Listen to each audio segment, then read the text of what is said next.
We're following breaking news in downtown St. Louis right now. You can see protesters have begun gathering on the street. This is the second day of protests after the acquittal of a former police officer in the death of an African-American man back in 2011. The protests started peacefully yesterday, but they became more tense throughout the night. At one point, protesters marched to the mayor's home. They began throwing rocks. In all, some 10 police officers were hurt. More than 20 people were arrested.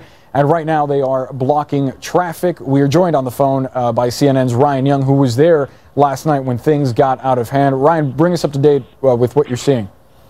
Yeah, Boris, look, this is one of the things we were worried about in terms of what protesters may end up doing. They've been trying to work their way to the highway ever since this started.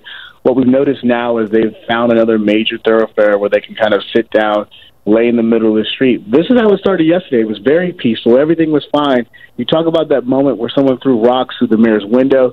That's when it became scary. That's when you could tell that something had changed in the crowd. And we saw people throwing large rocks at police officers. They used tear gas to disperse that group of people, and then they made some arrests last night. But today, what they've been doing, they went not only to the West County Mall, they went to the Chesterfield Mall. They've been popping up all across the city, doing protests for about 30 minutes at a time.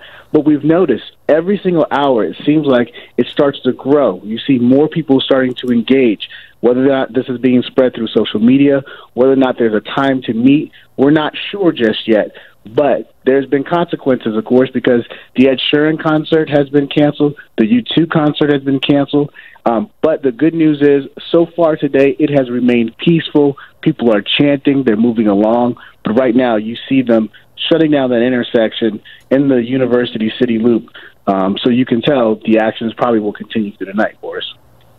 Yeah, Ryan, we should mention the mayor of St. Louis, Lyda Krewson, said that she wanted to encourage everyone to go about their lives, as if to say that they should move forward and not continue some of the violence that we saw yesterday. She also mentioned that she was not home when several rocks were thrown at her house.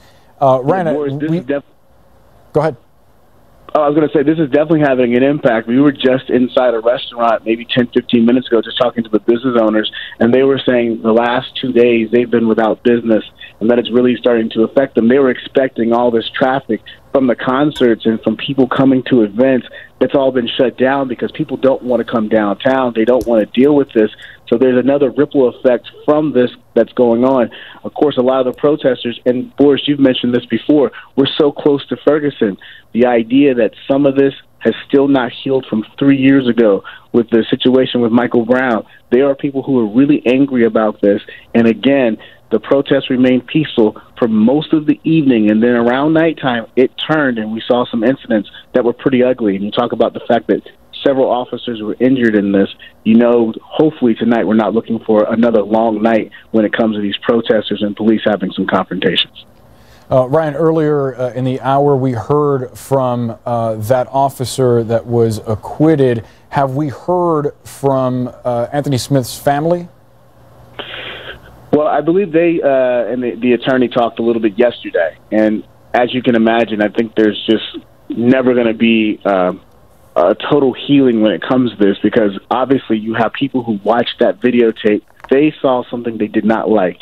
They didn't like the idea the officer had his own AK-47. They didn't like the words that he used on the way to make that stop. They didn't like what happened afterwards. And so there is some definite open wounds here where, as you can understand, if you lose a loved one, there is some pain that's involved there. So hopefully there'll be some more conversations going on. But right now, I don't even know who in the community could stand up and have that open dialogue between police and these community members, Boris. Yeah, you mentioned some of the details in the case. We heard from the judge in his decision mentioning that he agonized over the details and over some of that surveillance footage repeatedly over and over again. Ryan Young, we'll have to leave it there. We thank you so much for the time and for your reporting.